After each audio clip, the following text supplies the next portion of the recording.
অভিন্ন দেওয়ানি বিধি বা ইউনিফর্ম সিভিল কোড একটা গবেষণামূলক প্রতিবেদন উপস্থাপন করছি আমি জাকির হোসেন শেখ আর ক্যামেরায় Zeeshan Ali Sheikh.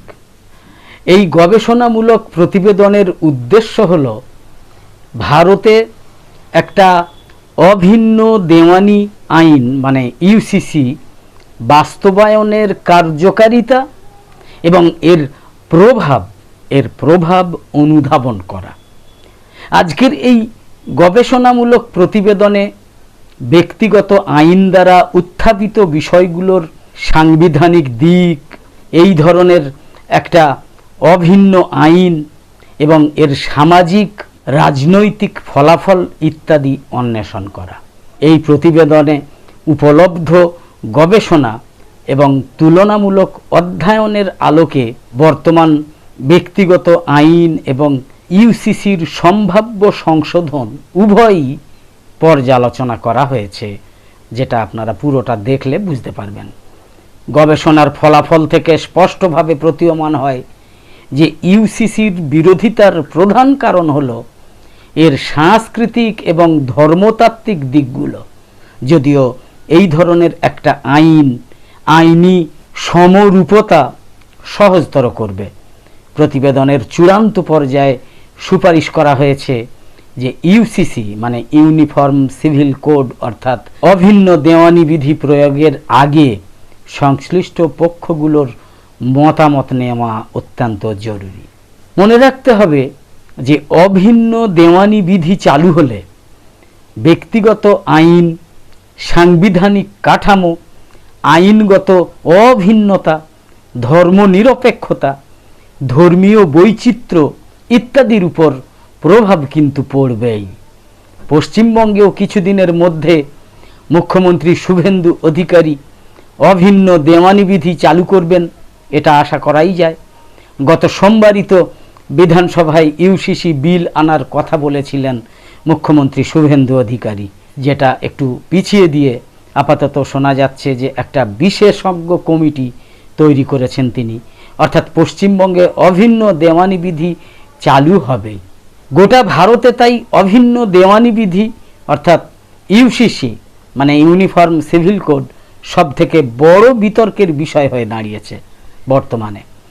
Uniform civil code বিশেষ করে সংবিধান প্রণয়নের পর থেকেই বলা যায় বিতর্কের বিষয় ছিল, একেবারে সেই সংবিধান প্রণয়নের পর থেকেই গোটা ভারতবর্ষে। অনেক বিশ্লেষক বলছেন 44 নম্বর অনুচ্ছেদ দ্বারা শুরু হওয়া কাজটা সম্পূর্ণ করার একটা ব্যাপক প্রয়োজন রয়েছে। এই অনুচ্ছেদের লক্ষ্য হলো সমগ্র দেশকে একটা একক আইনি কাঠামোর অধীনে এনে দেওয়ানি বিরোধ নিষ্পত্তি করা, সিভিল আইনের সমস্যার নিষ্পত্তি করা। এমনটা হলে অবশ্য তখন থেকেই এটা বর্তমানে চালু ব্যক্তিগত আইনগুলোকে বাতিল করবে, যা ধর্মীয় সম্প্রদায় অনুসারে পরিবর্তিত হয়, পশ্চিমবঙ্গে বলুন ভারতে বলুন, এবং বিবাহ বিচ্ছেদ, উত্তরাধিকার এবং দত্তক গ্রহণের মতো বিষয়গুলো কিন্তু এর আওতায় পড়ে যাবে। ইউসিসির এই দৃষ্টিভঙ্গি বহুধর্মীয় ভারতীয় সমাজে একটা আরও সংহত আইনি কাঠামোর ধারণাকে উৎসাহিত করবে, নাকি ধীরে ধীরে এটা ধর্মীয় বহুত্ববাদ এবং সাংস্কৃতিক বৈচিত্র্যকে সংকুচিত করবে, তাই নিয়ে কিন্তু প্রচণ্ড উদ্বেগ সৃষ্টি হয়েছে, এটা বলাই বাহুল্য। সোশ্যাল মিডিয়া থেকে সংগ্রহ করা আজকের এই গবেষণামূলক প্রতিবেদনের লক্ষ্য কি জানেন? এর মূল লক্ষ্য হলো ভারতের মতো একটা সাংস্কৃতিক এবং ধর্মীয়ভাবে বৈচিত্র্যময় দেশে একটা সার্বজনীন আইন সংহিতা ইউনিফর্ম সিভিল কোড, যাকে ইউসিসি বলা হয়, সেটা প্রবর্তন করা, অভিন্ন দেওয়ানি বিধি প্রবর্তন করা বাস্তবসম্মত কিনা সেই প্রশ্নের উত্তর খোঁজা। যদিও অনেকে ইউসিসিকে আইনের সমতা এবং প্রমিতকরণকে শক্তিশালী করার একটা কার্যকর উপায় হিসাবে দেখেন, তবুও কিন্তু মানতেই হবে যে এর সামনে অনেক প্রতিবন্ধকতা রয়েছে। বিশেষ করে ব্যক্তির ধর্মীয় অনুশীলনের স্বাধীনতার ক্ষেত্রে অনেক প্রতিবন্ধকতা আসতে কিন্তু বাধ্য। ইউনিফর্ম সিভিল কোড বা অভিন্ন দেওয়ানি বিধির বিষয় নিয়ে এই প্রতিবেদনের আরও একটা উদ্দেশ্য হবে এই ধরনের বিরোধিতাগুলো খতিয়ে দেখা এবং এমন একটা বহু জাতিগত সমাজে যেখানে ব্যক্তিগত আইনগুলো মূলত ধর্ম দ্বারা প্রভাবিত, সেখানে এই ধরনের একটা আইন, এই ইউনিফর্ম সিভিল কোড প্রবর্তনের সম্ভাব্য আইনি এবং সামাজিক প্রভাবগুলো মূল্যায়ন করার চেষ্টা করা। বর্তমান গবেষণামূলক প্রতিবেদনের উদ্দেশ্য হল ভারতে অভিন্ন দেওয়ানি বিধির যৌক্তিকতা অন্বেষণ করা এবং এটা বাস্তবায়নের সুবিধা এবং অসুবিধাগুলো মূল্যায়ন করা। সোজা কথায় আজকের এই গবেষণামূলক প্রতিবেদনের প্রধান উদ্দেশ্যগুলো হলো: 1. ভারতে অভিন্ন দেওয়ানি বিধির ধারণা এবং এর পূর্ববর্তী বর্তমান পরিস্থিতি পর্যালোচনা করা। 2 হচ্ছে ভারতীয় ব্যক্তিগত আইন এবং সেগুলোকে ঘিরে থাকা প্রাতিষ্ঠানিক পরিবেশের সাথে ইউসিসি ধারণার সংযোগ অনুসন্ধান করা। 3 হচ্ছে ভারতের সমৃদ্ধ সাংস্কৃতিক এবং ধর্মীয় বহুত্ববাদের আলোকে একটা সমন্বিত আইন সংহিতা অর্জনের পথে বাধাসমূহ, মানে কি কি বাধা আসতে পারে, সেগুলো চিহ্নিত করা। 4 হচ্ছে বিভিন্ন ধর্মীয় সম্প্রদায়ের উপর ইউসিসির মানে অভিন্ন দেওয়ানি বিধির প্রভাব এবং লিঙ্গ সমতা, ধর্মনিরপেক্ষতা ও জাতিরাষ্ট্রের উপর এর সামগ্রিক প্রভাব বিশ্লেষণ করা। এই গবেষণামূলক প্রতিবেদনের মূল প্রতিপাদ্য হলো এটা দেখানো যে ইউসিসি ইউনিফর্ম সিভিল কোড বা অভিন্ন দেওয়ানি বিধি অবশ্যই সমতা, লিঙ্গীয় ন্যায় বিচার এবং আইনি সংহতি হয়তো বৃদ্ধি করবে ঠিকই, কিন্তু একই সাথে এটা ধর্মীয় স্বাধীনতার উপর বিধিনিষেধ কিন্তু কমাতে পারে এবং সামাজিক অস্থিরতার জন্য রসদও যোগাতে পারে। বরং ইউসিসি সংক্রান্ত লড়াইয়ে অন্যতম বড় একটা আশঙ্কা হলো কিভাবে ধর্মীয় বহুত্ববাদকে সম্মান করে এমন সম্মতিমূলক বাধ্যবাধকতাগুলো পালন করা যায়। ভারতে ধর্মনিরপেক্ষতা, লিঙ্গ সমতা এবং জাতীয় সংহতি নিয়ে চলমান দীর্ঘদিনের বিতর্কের প্রেক্ষাপটে এই আবিষ্কারটা বিশেষভাবে প্রাসঙ্গিক। সর্বজনীন আইনকে মানে ইউসিসিকে সাধারণত ব্যক্তিগত আইনে লিঙ্গ বৈষম্যের একটা সম্ভাব্য প্রতিষেধক হিসাবে প্রশংসা করা হয়, যা মূলত বিবাহ বিচ্ছেদ এবং উত্তরাধিকারের মতো বিষয়গুলোকে সম্বোধন করে। এটা সেই পরিধিও নির্ধারণ করে কিন্তু যার মধ্যে থেকে ব্যক্তির গোপনীয়তায় অযাচিত হস্তক্ষেপ ছাড়াই রাষ্ট্র কর্তৃক ধর্মীয় বিশ্বাসকে হালকাভাবে নিয়ন্ত্রণ করা যেতে পারে। এই প্রতিবেদনটা ইউসিসিকে ঘিরে কিছু ইতিবাচক নেতিবাচক দিকের একটা সূক্ষ্ম বিবরণ প্রদানের মাধ্যমে ভারতে সামাজিক ন্যায় বিচার, আইন সংস্কার এবং জাতীয় সংহতির বৃহত্তর আলোচনাকে সমৃদ্ধ করার চেষ্টা করে। ভারতের সর্বজনীন শিক্ষানীতি অধ্যয়নের জন্য আমরা পূর্ববর্তী পাণ্ডিত্যপূর্ণ গবেষণা, আইনি বিশ্লেষণ এবং নীতিপত্রের উপর ভিত্তি করে একটা সাহিত্য পর্যালোচনা পরিচালনা করে। এই পর্যালোচনার লক্ষ্য হলো পাঠক বা দর্শকদের কাছে একটা বহুমাত্রিক বিশ্লেষণ উপস্থাপন করা, যেখানে তুলে ধরা হবে ইউসিসির প্রয়োজনীয়তা, সংবিধানে এর বিধান এবং এর সম্ভাব্য সামাজিক আইনি পরিণতির অংশ হিসেবে এর বাস্তবায়নের পক্ষে এবং বিপক্ষে কিছু যুক্তি। এই অংশে ক্ষেত্রবিশেষে একটা সমালোচনামূলক মূল্যায়নও তুলে ধরা হয়েছে, যার মাধ্যমে এমন কিছু বিষয় চিহ্নিত করা হবে যা এখনও ভালোভাবে আলোচিত হয়নি সেগুলো, এবং এই গবেষণামূলক প্রতিবেদনটা সেই অভাব পূরণ করতে চায়। একই সাথে এটা একটা বহু সাংস্কৃতিক সমাজ, শিক্ষাগত, ব্যবহারিক এবং আইনি দিক থেকে ইউসিসিকে সমুন্নত রাখতে যে প্রতিবন্ধকতা তৈরি করে তাও অন্বেষণ করবে।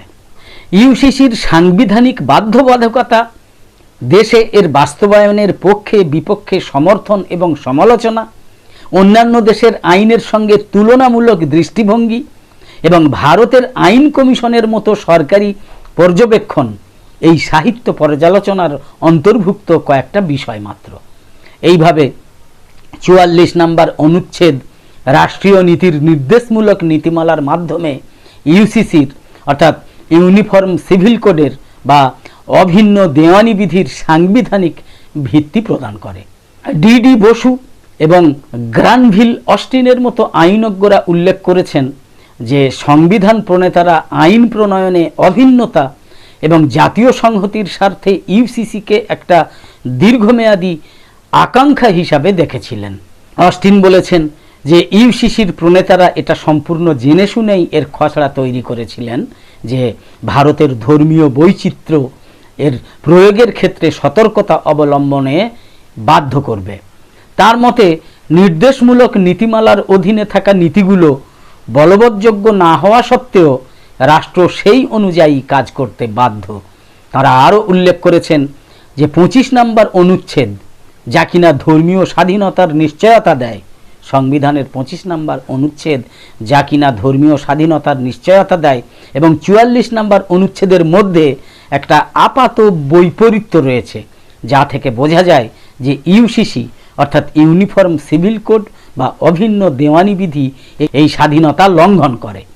অভিন্ন দেওয়ানি বিধির পক্ষে যুক্তি কি? এখন যদি প্রশ্ন করা হয় যে অভিন্ন দেওয়ানি বিধির পক্ষে যুক্তি কি, সেটাও দেখা দরকার। এর সমর্থকরা মনে করেন, অর্থাৎ অভিন্ন বিধির সমর্থকরা মনে করেন যে লিঙ্গ সমতা, ধর্মনিরপেক্ষতা এবং জাতীয় সংহতির প্রসারে এটা অপরিহার্য।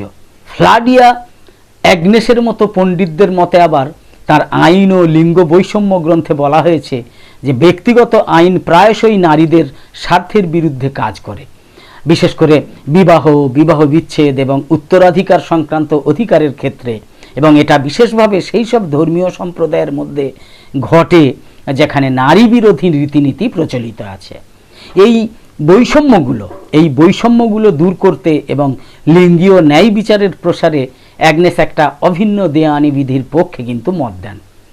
আর অন্যদের মধ্যে পণ্ডিত বসুধা ধাগমোয়ার মনে করেন যে একটা অভিন্ন দেওয়ানি বিধি একটা ধর্মনিরপেক্ষ আইনি কাঠামো তৈরি করবে, যেখানে দেশের আইন সকল নাগরিকের জন্য তাদের ধর্ম নির্বিশেষে অভিন্ন আচরণ নিশ্চিত করবে। তারা আরও যুক্তি দেন যে ব্যক্তিগত আইনে অন্তর্নিহিত বৈষম্যমূলক প্রথা নির্মূল করতে এবং সংবিধানে সন্নিবেশিত সমতার চেতনায় অনুপ্রাণিত একটা অভিন্ন আইনি ব্যবস্থা নিয়ে এগিয়ে যাওয়ার জন্য অভিন্ন দেওয়ানি বিধি একটা অপরিহার্য শর্ত। এই ধারণাগুলো দেয়া হয়েছে এই বিশেষজ্ঞদের মতের ভিত্তিতে। অভিন্ন দেওয়ানি আইনের বিরুদ্ধে যুক্তি কি? বিরুদ্ধে যুক্তি হলো, এর সমালোচকরা জোর দিয়ে বলেন যে এর ব্যবহার দেশের স্বতন্ত্র আইনি ঐতিহ্য এবং বিভিন্ন ধর্মীয় বিশ্বাসকে নিশ্চিহ্ন করে দেবে। যারা এই ইউসিসির বিরুদ্ধে বলেন তাদের মত হচ্ছে এটা। প্রকৃতপক্ষে তাহির মাহমুদ এবং মার্ক গ্যালান্টারের মতো পণ্ডিতরা লক্ষ্য করেছেন যে ধর্মীয় সংখ্যালঘুরা, বিশেষ করে মুসলমানরা, অভিন্ন দেওয়ানি আইনের প্রতি বিদ্বেষী হয়ে উঠতে পারে, কারণ তারা এটাকে তাদের ধর্ম পালনের স্বাধীনতার অধিকারের উপর একটা সরাসরি আক্রমণ বলে মনে করবে। গ্যালান্টার law and society in modern India গ্রন্থে যুক্তি দিয়েছেন এই বলে যে ভারতীয় আইনি ব্যবস্থার ভিত্তিপ্রস্তর হলো বিভিন্ন ব্যক্তিগত আইনকে স্বীকৃতি দেওয়ার মাধ্যমে সাংস্কৃতিক এবং ধর্মীয় পরিচয়ের সংরক্ষণ।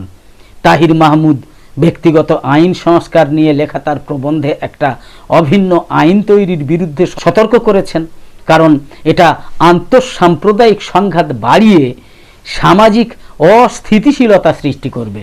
তিনি কথা বলেছেন। তাদের মতে অভিন্ন দেওয়ানি আইন সংবিধানের 25 নম্বর অনুচ্ছেদের অধীনে ধর্ম পালন এবং তদনুযায়ী আচার অনুষ্ঠান পালনের জন্য প্রদত্ত ধর্মীয় স্বাধীনতার প্রতি শ্রদ্ধার অভাব ঘটাতে পারে। যেসব দেশে অভিন্ন দেওয়ানি আইন ইউনিফর্ম সিভিল কোড কার্যকর রয়েছে, যেমন ফ্রান্স এবং তুরস্ক, সেখানকার তুলনামূলক অভিজ্ঞতার উপর একটা সমীক্ষা থেকে এই ধারণা পাওয়া যাবে যে ভারতে অভিন্ন দেওয়ানি আইন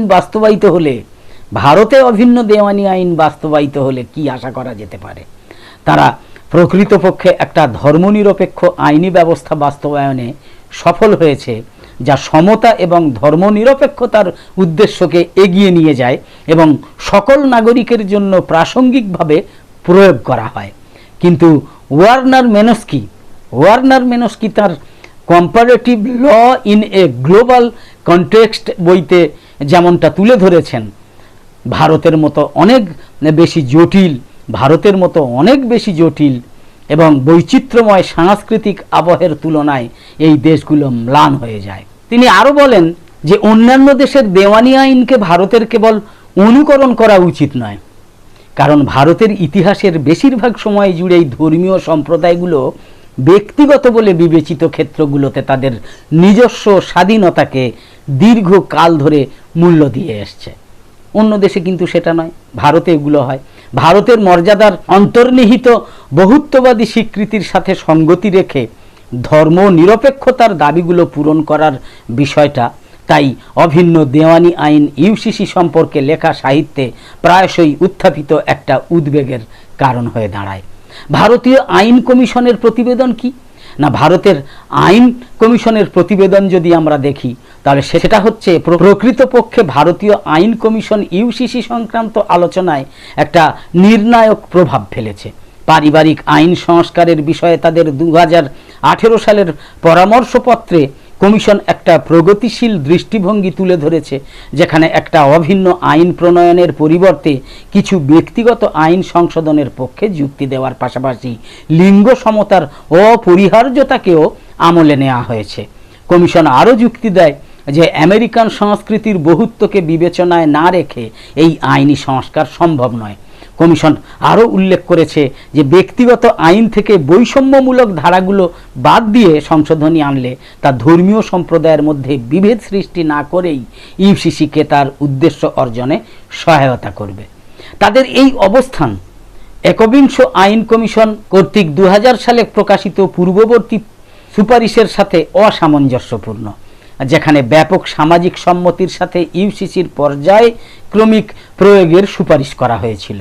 যদিও ইউসিসির উপর মতামতের পরিসর বেশ বিস্তৃত, তবুও এতে ঘাটতি রয়েছে। আরও গুরুত্বপূর্ণ বিষয় হলো ভারতের মতো একটা বহু সাংস্কৃতিক এবং বহুজাতিক দেশে একটা অভিন্ন আইনের প্রয়োগের সুনির্দিষ্ট আইনি পরিণতি সম্পর্কিত প্রায়োগিক গবেষণা নেই। ভারতের যুক্তরাষ্ট্রীয় কাঠামো এবং বিদ্যমান ব্যক্তিগত আইন ব্যবস্থার জটিলতার পরিপ্রেক্ষিতে ইউসিসির তাত্ত্বিক সুবিধা এবং অসুবিধা এবং বাস্তবে এই ধরনের একটা আইন কিভাবে কার্যকর হবে তা নিয়ে খুব কম সংখ্যক গবেষকই কিন্তু কাজ করেছেন।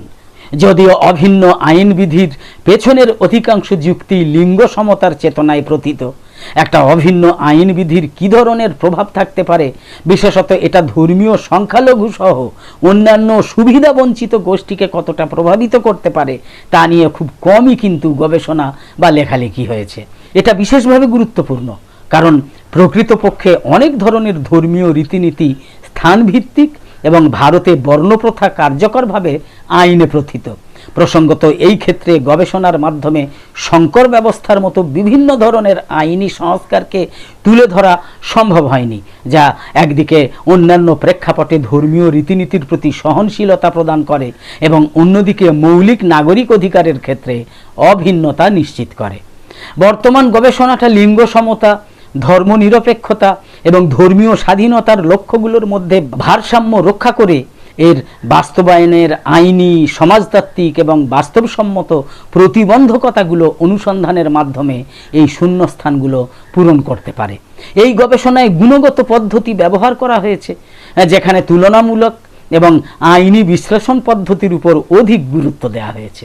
এছাড়াও গবেষণায় মানুষের কোনো উৎপাদন ব্যবহার করা হবে না।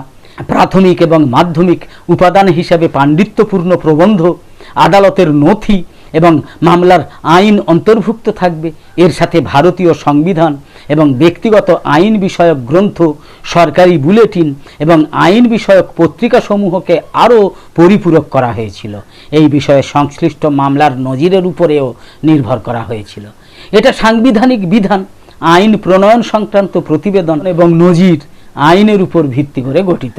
একটা তুলনামূলক আইনি বিশ্লেষণের মাধ্যমে অন্যান্য দেশের অনুরূপ আইনি ব্যবস্থাগুলো বিশ্লেষণ করা হয়েছে।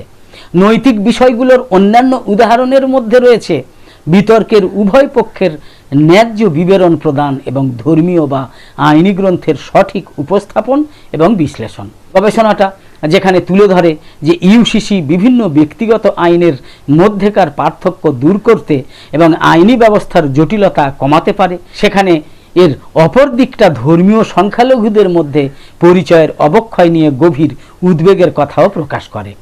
প্রাপ্ত তথ্য থেকে দেখা যায় যে যদিও ইউসিসি আরও বেশি লিঙ্গ সমতা আনতে পারে, এটাকে কার্যকর করার জন্যে ভারতের অভ্যন্তরীণ বহুবিধ বৈচিত্র্য নিয়ে গভীরভাবে চিন্তা করার একটা প্রক্রিয়া প্রয়োজন হবে।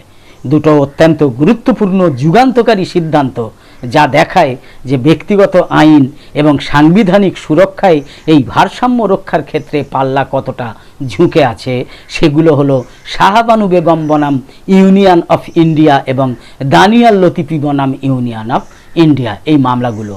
তো একদম শেষে বলি, নিউজ নির্ভীকে আমাদের নিয়মিত উপস্থাপন করা বিশেষ প্রতিবেদন ভালো লেগে থাকলে, বিশেষ করে এই রকম জটিল বিষয়গুলো নিয়ে বিশ্লেষণধর্মী প্রতিবেদন ভালো লেগে থাকলে ইউটিউবে নোটিফিকেশান পেতে সাবস্ক্রাইব করে পাশের বেল আইকন অন করে অল সিলেক্ট করে রাখুন। আর ফেসবুকে লাইক বা ফলো করে আমাদের আরও নতুন নতুন ভিডিও বানাতে এবং লাইভ সম্প্রচারে উৎসাহিত করতে লাইক, কমেন্ট এবং বেশি বেশি শেয়ার করে সঙ্গে থাকুন। তো আপাতত শেষ করছি। কামনা করি সকলে সবসময় খুব ভালো এবং সুস্থ থাকুন, সাবধানে থাকুন। ধন্যবাদ।